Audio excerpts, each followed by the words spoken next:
Recording progress. Hi friends, Grace Rizza here. Today I'm going to be talking about how to lead and guide your marketing director on your team. And this content is coming from an email that I received that basically said, "Hey Grace, I hired a marketing director. Now what?" I'm paraphrasing, obviously. But the first thing you want to do is make sure that your marketing director truly understands your voice, your brand. And remember, brand is just a fancy word for reputation. What is the desired reputation that you're looking to build in your community? Is it one of trust? Is it one of being high tech? You can oftentimes have your unique selling proposition, which is your main selling point, be an umbrella value that encompasses other things as well. So let's play this out, right? Let's say your unique selling proposition is, um, let's just say that you want everyone to know that you are the trusted, ethical dentist in your community, right? That would be your unique selling point. And then how would you build on that with individualized messages that contribute to being trusted and being of high integrity and ethics? So one of the things you might do is highlight your technology and why that allows you to provide a higher quality of care. Another thing you might do is highlight your team and your core values on your team and why that feeds into you being a trusted solution for people in your community looking for a dentist. And so we want to map out what is our main selling point, and then what are the selling points or benefits or values that contribute to that main selling point. Now, the reason that you define your unique selling proposition is that all of your team can now make decisions around, does this build our reputation of trust or does this detract from it? Okay. And so your reputation might not be trust. Your reputation might be built on the fact that you're the only practice open on Fridays and Saturdays, and you put the patient first. And it's all about patient experience and convenience. And so a practice that has a unique selling proposition of convenience is going to have to follow through on that brand promise differently than a practice that has a unique selling proposition of trust and relationship. So just be very specific in this exercise and make sure as the business owner that you're putting your stamp of approval on how do we want to be known in our community first and foremost, and knowing that by defining that and giving clarity to your team, now they can work that into all of your marketing messages, whether it's the headline on your website or the social media content that you create. You always have that confirmation of your USP, and you're feeding that USP. Now, the reason this is important is if you don't intentionally build your reputation, it becomes a bit scattered and it's harder for people to remember you. So if you do a really great job at this, you'll even see it reflected in your patient reviews and testimonials. They'll be like, I go to Dr. So-and-so because their team is so fun. And you're like, great, that was our unique selling proposition. We're the fun dental team, right? Or we love this practice because they have the best technology and they offer the most clinical, excellent care that I've ever received. I've never had to have anything redone. Or we just really trust this doctor. He's always going to tell you the truth. He's super ethical. And so you'll start to see the echoing of your intended brand by your patients if that unique selling proposition is true to who you are. Okay, so the first exercise is define your unique selling proposition and then define the selling points that truly support that identified unique selling proposition. Once you have that, make sure your website reflects it and make sure that your new patient flow is appropriate. You don't want to just hire a marketing person and then dump the entire success of the business on that person. It will be a very uncomfortable relationship, and it's not a fair expectation that a person coming in to run your socials is going to overwhelmingly turn around or save a business that is in some sort of difficulty. Okay. When it comes to marketing and sales, they play off each other, right? So how the phone is handled, ability to convert. Do you have a strong enough offer? Listen, I'm not big on offers and deals. I don't love discounting things. I like to market to the high quality patient with a need that we can fulfill through those selling points. But if you're in a really competitive market, you're a startup business, maybe you don't have a competitive number of reviews.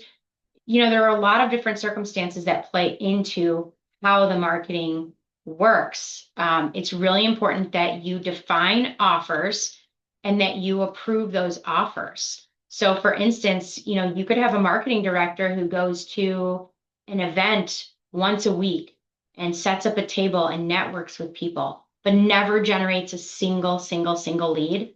Well, that's because she doesn't have a strong enough offer to give someone the opportunity to even consider switching.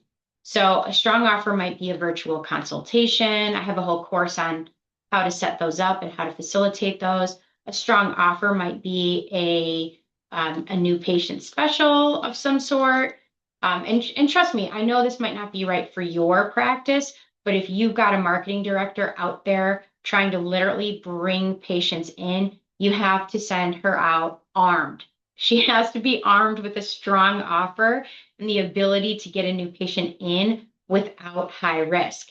And what do I mean by high risk? I mean, the patient shouldn't have to spend $300, $400 before they even meet you and see if they like what you have to offer and see if they agree with your philosophy and care and your process in providing treatment and communication. So give them a loss leader, and a loss leader is a low cost, low risk offer that allows them to evaluate if they want to become a part of your practice and if they see the value in paying you for their dental care. So arm your marketing person with offers and make the call to action clean and easy. Another issue I see is no online scheduling. And it's very difficult if she's at this event or she's posting on social or she's posting in social media groups. It's hard for her to get people in because it's hard for those people to actually get booked and get scheduled. They have to call the office during business hours.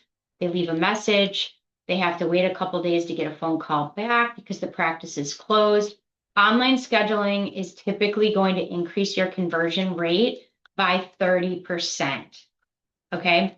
Another thing you can have your marketing manager or associate handle is she can script verbiage for the people answering the phones. I did this. So fun fact, I was a marketing director before I started my digital marketing agency, Identity Dental Marketing. And so I was at the fests, I was hosting these events, I was running the specials, I was overseeing the digital marketing companies that we had hired. And, these were the things that I recognized made those efforts fruitful, as if we had fair expectations for how each effort would work, and then also could appreciate exposure. A lot of dentists can only appreciate a tangible return on investment.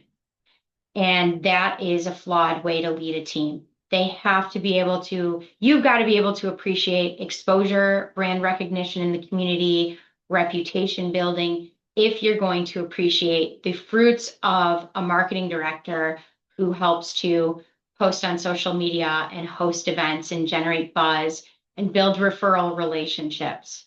Okay, so just to give you some structure to this, you're looking for someone who's outgoing, you're looking for someone who is organized, you're looking for someone who can articulate your brand and can give an elevator pitch or a 30-second explanation as to why your practice is the best.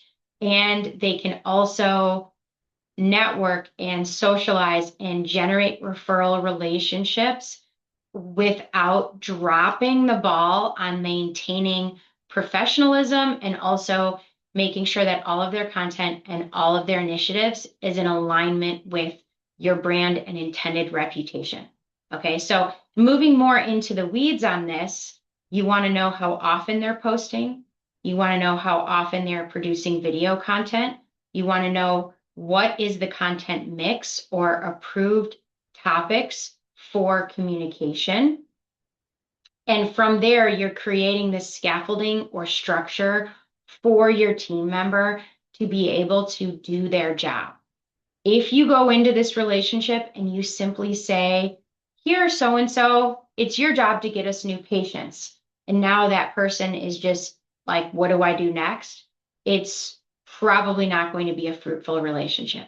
But if you say, we expect you to post 3 times a day on these 5 platforms, and you'll be responsible for drafting HIPAA compliant review responses, and you'll be responsible for coming up with verbiage training, listening to inbound phone calls, giving the team feedback on sales communication and conversion of leads on the phone, and you'll be responsible for analyzing and reporting the data from our SEO and Google Ads campaigns, and you'll be responsible for hosting an event each month that offers a special or a theme that we're going to market on social media.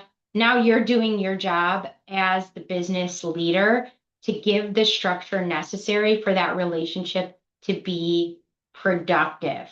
So I hope this is helpful for someone.